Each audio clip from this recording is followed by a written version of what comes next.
엘리야가 떠난 후에 성령의 능력을 갑절이나 받은 엘리사 시대의 일입니다.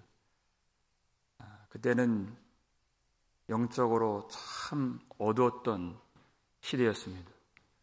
신앙을 지키기 위해서는 목숨까지도 내놓아야 했던 그 시대, 하나님께서는 바알에게 무릎 꿇지 않는 신실한 자들을 남겨주셨습니다.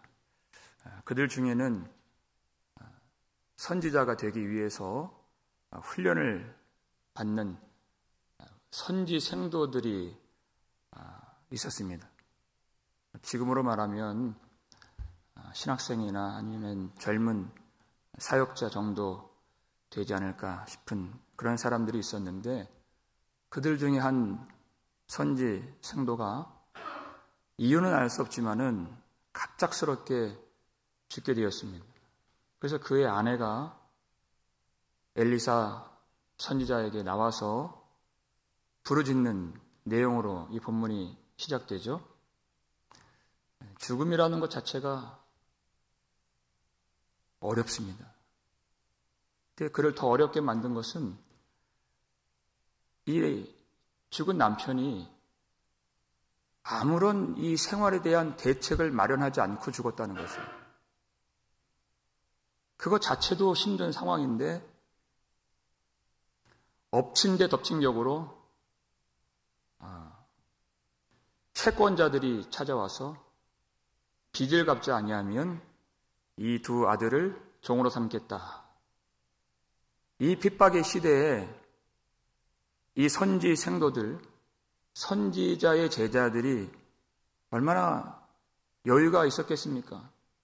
당장 급하니까 돈을 빌려서 생활을 했는데 남편은 죽고 거기다가 돈 빌려준 사람들이 돈을 갚으라고 아우성입니다. 근데 이 여인은 어떤 방법도 없습니다. 율법에 의하면 하나님이 그런 경우에 종살이하지 않도록 하나님의 구원이 무엇입니까? 자유를 주시는 것이잖아요. 자유를 얻을 수 있도록 여러 가지 제도를 마련해 주셨어요. 특별히 기업 물을 자 제도가 있죠. 친족 중에서 자기가 그러한 능력이 없을 때 그 가까운 친족이 대신 그 빚을 갚아주도록, 그래서 쉽게 종이 되지 않도록 하시는 그러한 법을 만들어 주셨어요. 그런데 이 여인은 도울 자도 없는 그런 어려운 지경에 빠져 있었습니다. 만약 이 죽은 남편이 선지 생도의 길을 걷지 않았더라면 이만큼 빚지고 살지는 않았을 것입니다. 그 영적으로 어려운 시대에 하나님을 경외하는 마음으로 이 세상의 빛을 발하고자 나선 길인데 황망하게도 이 여인은 남편도 잃고 두 아들도 잃게 될, 모든 것을 잃어버리게 될 그런 위기를 만났다는 것입니다. 여러분, 이 여인의 진짜 위기는 무엇이겠습니까? 하나님의 선하심에 대한 의심, 그 위기인 것입니다. 하나님 말씀에는 이러한 약속이 있습니다. 시편 37편 25절 26절을 보시면 읽겠습니다. 내가 어려서부터 늙기까지 의인이 버림을 당하거나 그의 자손이 걸식함을 보지 못하였도다. 그는 종일토록 은혜를 베풀고 꾸어주니 그의 자손이 복을 받는도다. 아멘. 다윗이 보니까, 그가 살아보니까 의인이 버림을 당한 일이 없고 하나님의 큰 복을 결국을 받는구나. 경건한 자들의 자손들이 걸식하는 것을 그가 보지 못하였고, 그가 빌리는 사람이 아니라 꿔주는 사람이 되는 그 복을 받는 것을 다윗이 보았다는 것입니다.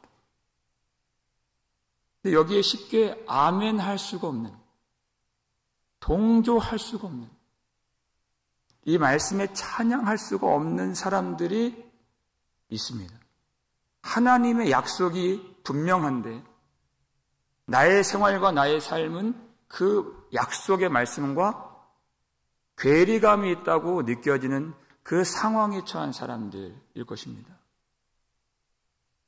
바로 이 여인이 그렇고, 사실 다윗이 걸어온 그 여정 순간순간을 보면 다윗도 그랬어요. 그가 사울에게 쫓길 때 너무나도 배가 고프는데 먹을 것이 없습니다. 그러다가 제사장 아히멜렉을 만나는 장면에서 그가 구걸하듯이 당신의 수중에 무엇이 있나이까? 떡 5덩이든지 무엇이나 있으면 있는 대로 내게 주소서. 정말 거지같이 구했어요. 결국에는 하나님이 그 풍성한 자리에, 그 왕의 자리에 인도해 주시지만은 그 과정 속에서, 그 여정 속에서 순간순간마다 그 마디마디마다 겪는 어려움이 있다는 것입니다. 그것은 하나님이 우리 육신에게 필요한 물질보다 더 귀한, 양식보다 더 귀한 하나님을 향한 믿음을 만들어주시는 시간이라는 것입니다. 믿으십니까? 이 여인도 바로 그러한 시간을 겪고 있는 것이. 그래서 하나님의 사람 엘리사가 가만히 있을 수가 없어서 묻습니다. 너의 집에 무엇이 있는지 내게 말하라. 그러니까 이 여인이 기름 그릇 하나 외에는 아무것도 없나이다. 기름병 하나. 그것이 이 여인이 갖고 있는 전 재산이었습니다. 그런 말 하죠? 더 이상 먹고 죽을 것도 없습니다. 그 뜻이에요. 그러니까 엘리사가 한 가지 명령을 합니다. 3절 말씀을 보시면 읽겠습니다. 이르되 너는 밖에 나가서 모든 이웃에게 그릇을 빌리라. 빈 그릇을 빌리되 조금 빌리지 말고. 선뜻 이해가 되지 않는 이 명령을 합니다. 그릇을 빌리라. 얼마큼인지 정확한 그 양은 모르지만 그것은 빌리는 사람에게 달려있는 것이에요. 어떻게 빌리라고 했습니까? 그 숫자는 정해진 게 아니에요. 조금 빌리지 말라. 많이 빌리라. 네가 할 수 있는 만큼 열심을 내어서 여기저기 돌아다니면서 그릇을 많이 빌려오라. 그리고 나서 내 두 아들과 함께 집에 들어가서 문을 닫고 은밀하게 그 빌려온 그릇 안에다가 기름을 부으라. 그리고 차면 그것을 옮겨 놓으라. 이것이 명령이었어요. 여러분, 이것을 들었을 때 이 여인이 어떻게 행동을 하나요? 5절 말씀을 보시면 읽겠습니다. 여인이 물러가서 그의 두 아들과 함께 문을 닫은 후에 그들은 그릇을 그에게로 가져오고 그는 부었더니. 그랬어요. 여인이 물러가서 여기에 어떤 의구심도 갖지 않았다는 것입니다. 우리가 주목할 것은 이 여인이 그 명령을 바꿔서 한마디도 하지 않았어요. 따지지 않았습니다. 우리 상식적으로 생각하면 기름 그릇은 몇 개입니까? 기름병은 하나예요. 그런데 그릇을 빌려오면, 그리고 많이 빌려오면 그것은 다수가 됩니다. 상식적으로는 선뜻 이해가 안 돼요. 기름병은 하나인데 내가 그것을 빌렸다고 칩시다. 기름병은 하나인데 그것이 어떻게 채워진다는 말입니까? 무슨 뜻입니까? 라고 따지질 않는다는 것입니다. 그가 그냥 물러갔다는 것이에요. 그래서 선지자가 주신 말씀대로 할 수만 있으면 할 수 있는 대로 많이 기름을 부을 수 있는 그릇들을 빌려온 것입니다. 그리고 집에 들어와서 문을 닫고 두 아들과 함께 기름을 붓는 것이. 그때 놀라운 일이 벌어지죠. 기름병은 하나인데 그릇을 갖다 대면 이 병에서 기름이 콸콸콸 쏟아져 나오는 것이. 그리고 차서 또 다른 새 그릇을 갖다 대면 또 기름이 마치 샘에서 샘물 터져 나오듯이 콸콸콸 쏟아져 나오는 것이. 여러분, 그 기름이 언제까지 나왔을까요? 6절 말씀 보여주세요. 읽습니다. 그릇에 다 찬지라. 여인이 아들에게 이르되 또 그릇을 내게로 가져오라 하니 아들이 이르되 다른 그릇이 없나이다 하니 기름이 곧 그쳤더라. 아멘. 그 전까지는 기름이 계속 나왔어요. 그러니까 이 여인이 얼마나 신이 나요. 아들아, 그릇 좀 더 가져와라. 그런데 아들이 이제는 그릇이 없습니다 하는 그 순간 기름이 탁 그쳤다는 것이에요. 그러니까 언제까지 기름이 나왔다는 얘기입니까? 빈 그릇이 있을 때까지. 그러니까 선지자가 할 수만 있으면 그릇을 많이 빌려오라. 빈 그릇을 빌려오라. 그렇게 명령을 했던 것이에요. 그리고 그 그릇이 다 차니까 기름이 끊어졌어요. 이제 나오지 않아요. 여러분, 그 순간 그 여인이 어떤 생각을 했을까요? 기름이 끊어졌을 때. 그래서 이럴 줄 알았으면 더 빌릴걸. 저는 그 생각이 들었어요. 이럴 줄 알았으면. 물론 믿음으로 행동을 했죠.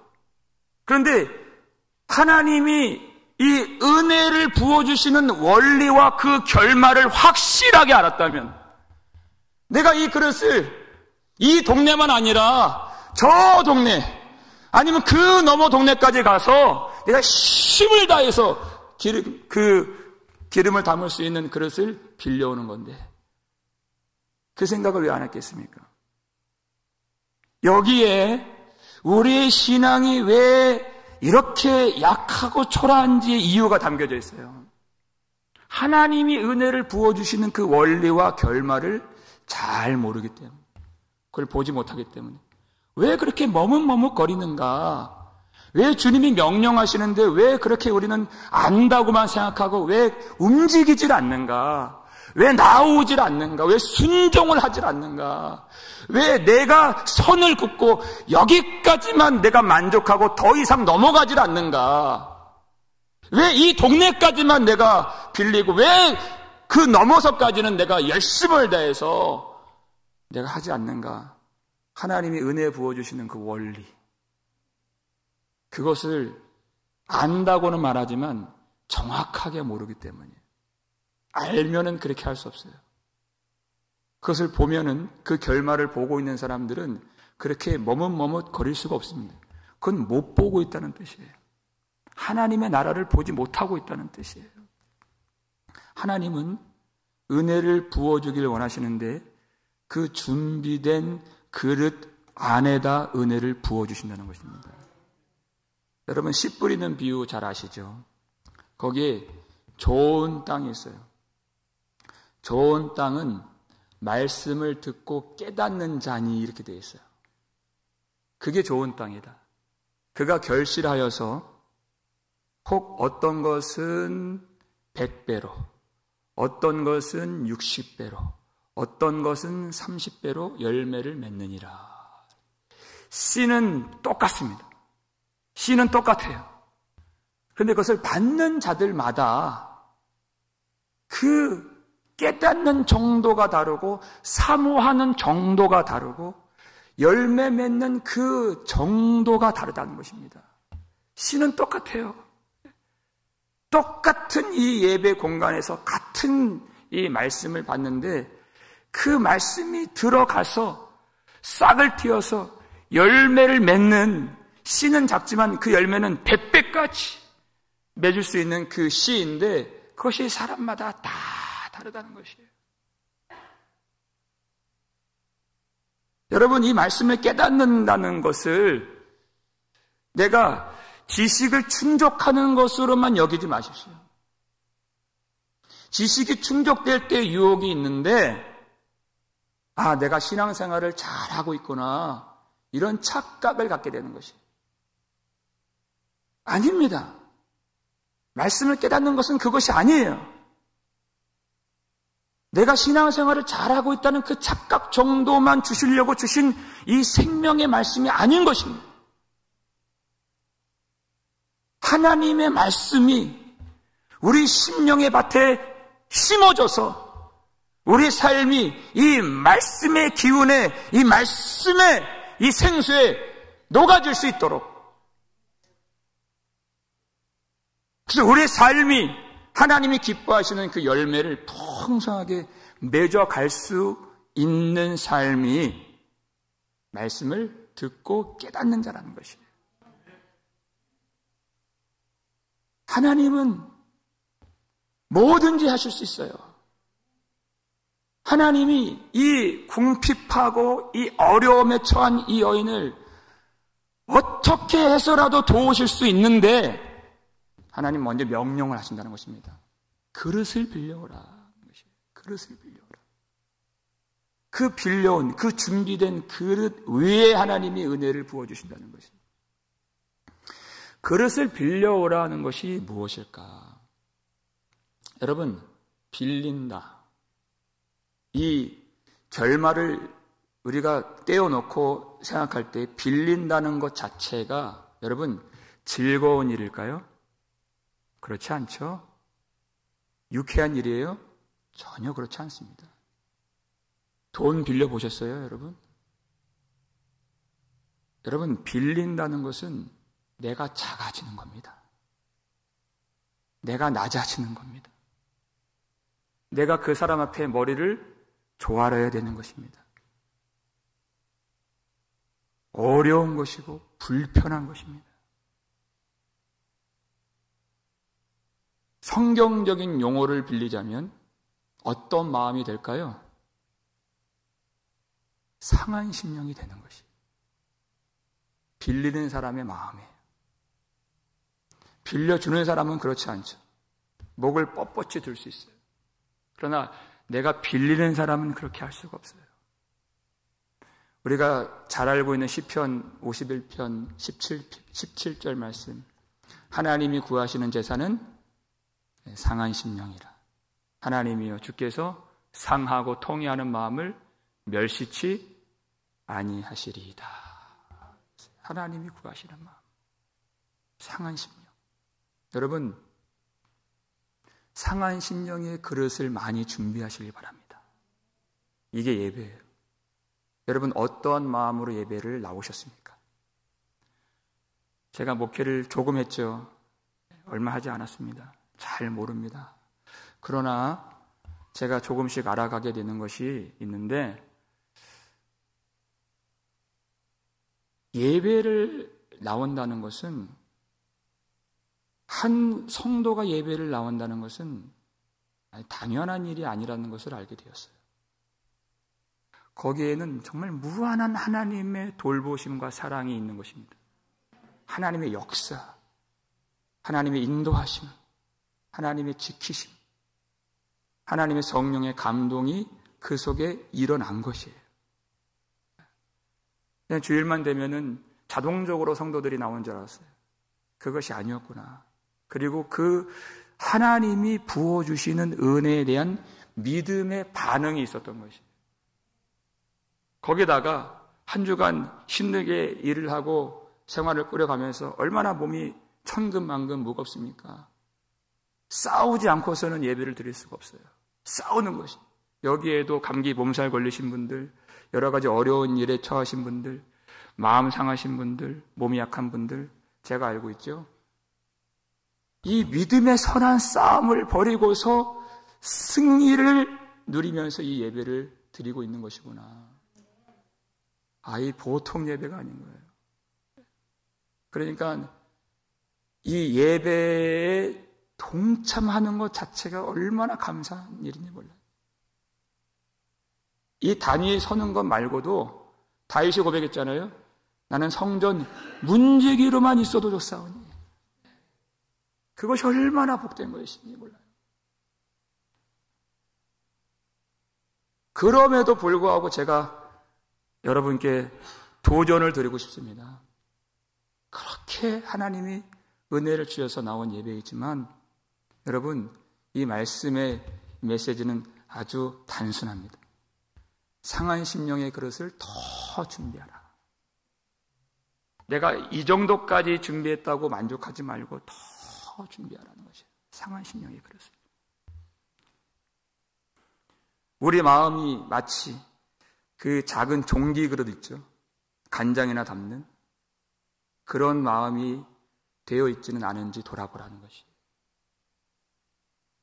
하나님이 은혜를 주실래야 주실 수가 없어요. 그 종기 그릇 같은 그 마음을 가지고 왔어요. 그때 나타나는 증상들이 있죠. 우리 마음이 그 종기 그릇 같을 때 자꾸만 판단하고 싶어집니다. 그 마음이 굳어진 것이에요. 하나님의 은혜를 못 보고 자꾸만 이 트집거리가 꼬투리가 보여지는 것이에요. 이 작은 종기 그릇. 그 하나님이 은혜를 주실 수가 없어요. 두 번째는 뭐냐면 여러분 예배를 나올 때 우리가 정말 조심해야 될 마음이 있는데 내가 교회를 나와준다고 생각하는 것이에요. 내가 기회를 준다고 생각하는 경향이 있어요. 여러분 그렇지 않습니다. 제가 수없이 설교를 하지 않습니까? 또 우리 교회에서 설교할 때도 있고 간혹 외부에서도 설교를 할 때가 있는데 설교하기가 참 어려운 때가 있어요. 똑같은 이 말씀을 가지고서도 정말 어려운 때가 있어요.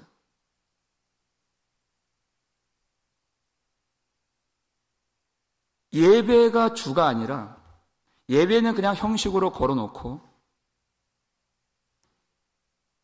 하나님 사모하는 마음이 없는 자리에서 말씀을 전할 때 그렇게 어려워요. 한번 해보시죠. 들어는 보겠습니다. 그 정도의 마음. 이 말씀이 자꾸만 튕겨져 나오는 걸 느껴요. 성령의 역사와 감동이 일어나지 않는다는 것입니다. 여러분, 우리가 교회를 나와주는 것이 아닙니다. 우리가 교회를 다 안 나와도 하나님께는 전혀 문제가 되질 않아요. 그러나 하나님께서 우리를 불쌍히 여겨주셔서 예수 그리스도의 보혈을 통하여서 우리에게 오늘도 한 번에 생명 얻을 기회를 하나님이 우리에게 주신 것이에요. 우리가 기회를 드리는 것이 아니에요. 그 놀라운 은혜를 아는 사람들은 마음이 높아질까요? 낮아질까요? 낮아질 수밖에 없어요. 마음을 낮출 수밖에 없어요. 제게 비전이 있다면 우리 교회가 가장 마음이 낮은 교회 될 수 있기를 주님의 이름으로 축원합니다. 가장 사모하는 교회, 가장 상한 심령을 가진 교회. 하나님은 그 상한 심령에 준비된 그릇 위에 은혜를 부어주시는 하나님이십니다. 또 한 가지 생각할 것은 하나님이 어떻게 해서든 하실 수가 있는데 엘리사가 물었다는 거예요. 처음에 네게 무엇이 있느냐? 그걸 물으셨죠. 그랬더니 기름병 하나 외에는 아무것도 없나이다. 여러분, 이 여인의 뉘앙스는 뭡니까? 내가 이것 외에는 아무것도 없습니다. 없다는 것이 강조점이었어요. 내가 이렇게 궁핍합니다. 이렇게 어렵습니다. 그걸 말하고 싶었던 것이에요. 그런데 하나님의 역사하심이 어떻게 일어났죠? 이 여인이 정말 아무것도 아닌 것이라고 생각했던 그 작은 기름병 하나, 그걸 통해서 하나님이 역사해 주셨다는 것이에요. 마치 하나님이 그렇게 말씀하시는 것 같아요. 내가 갖고 있는 것이 작은 줄로 아느냐? 그 뜻이에요. 하나님은 그것을 가지고 일하신다는 것입니다. 우리는 많은 순간에 다른 사람의 것은 커 보이고 내가 갖고 있는 것은 아주 작고 초라하게 여겨질 때가 있어요. 우리가 왜 두려움에 빠지고 왜 염려하게 되고 낙심하게 됩니까? 내게 아무것도 없다고 생각하는 것입니다. 근데 성경은 절대 그렇게 말씀하지 않습니다. 우리가 무엇을 가졌는지, 히브리서 8장 1절 말씀 볼까요? 읽겠습니다. 지금 우리가 하는 말의 요점은 이러한 대제사장이 우리에게 있다는 것이라. 아멘. 우리가 무엇을 가지고 있는지. 영어 성경 보니까 do have라고 했어요. 강조하고 있어요. 소유하고 있다는 것입니다. 우리에게 대제사장 예수 그리스도를 하나님이 주셨고 우리가 예수 그리스도를 가지고 있다는 것입니다. 그런데 비교한다고요? 아무것도 없는 것처럼 여긴다고요? 그것이 예수 그리스도를 얼마나 작게 여기는 것입니까? 여러분이 이 본문의 메시지가 무엇입니까? 예수 그리스도를 소유한 사람들은 하나님이 얼마든지 언제든지 성령의 기름 부으심을 넘치도록 주실 수 있으시다는 것입니다. 그 마음의 그릇만 준비된다면, 그 상한 심령이 예비된다면 하나님은 얼마든지 그 속에 계신 예수 그리스도를 통하여서 성령의 능력과 성령의 위로와 성령의 은혜를 강물같이 끊임없이 우리에게 부어주실 수 있는 살아계신 하나님이십니다. 여러분, 우리 속에 계신 주님 작게 여기지 마십시오. 아무것도 없다고 하지 마십시오. 여러분, 오늘 우리 구역 예배 있는데 우리 리더들이 참 힘들 때가 모이라 그랬는데 모이지 않는 것이. 오늘 그렇게 되지 않기를 원하지만 적용으로서 말씀을 드려요. 혹여나 우리 구역이 2명 모였어요. 3명 모였어요. 그러면 리더들은 힘들죠. 그것처럼 낙심되는 일이 없어요. 여러분, 그때 우리 낙심하지 맙시다. 우리 주님께서 말씀하셨잖아요. 2-3 사람이 내 이름으로 모인 곳에 나도 그들 중에 있느니라. 주님이 계십니다. 주님이 계시는 것이에요. 항상 저의 도전과 그 싸움이 그것인데요. 주님이 계신다는 것이에요. 그런 주님께서 우리에게 필요한 은혜를 부어주실 줄 믿습니다. 여러분, 주님이 우리에게 여러 가지로 명령하세요. 복음을 전하라 하시고, 섬기라 하시고, 기도하라 하시고, 온 마음을 다해서 주님을 예배하라 하시고. 여러분, 주님이 명령하실 때 내게는 없습니다, 못합니다, 여러분 그렇게 하지 마십시오. 주님이 주신 것이, 하나님이 주신 것이 얼마나 큰 것을 주셨습니까? 예수 그리스도를 주셨습니다. 더한 것을 주실 수도 없습니다. 예수 그리스도로 안 되면 안 되는 것입니다. 더 큰 것을 주실 수가 없는 예수 그리스도. 우리가 주님을 모시고 사는데 없어서 못하겠습니다. 안 됩니다. 여러분 그렇게 하지 마시고 할 수 있는 대로, 할 수 있는 대로 복음을 전하고, 할 수 있는 대로 예배 드리고, 할 수 있는 대로 주님 섬기고, 주님께서 기뻐하시는 그 일에 힘쓰는 자들이 되시기를 주님의 이름으로 축원합니다. 우리 고린도후서 6장 10절 말씀 잘 아시잖아요. 아무것도 없는 자 같으나 모든 것을 다 가진 자로다. 아멘. 이것이 이 성도의 실체인 것이에요. 여러분, 이 여인이 남편 죽고 두 아들도 빼앗길 그 위기의 순간에 정말 하루에도 몇 번씩 쓰러지고 싶고 포기하고 싶고 두 아들 지킬 수 없는 자신의 그 무능력함에 절망하고 원망하고 한탄하고 점점 두려움이 밀려와요. 살아갈 힘이 없어요.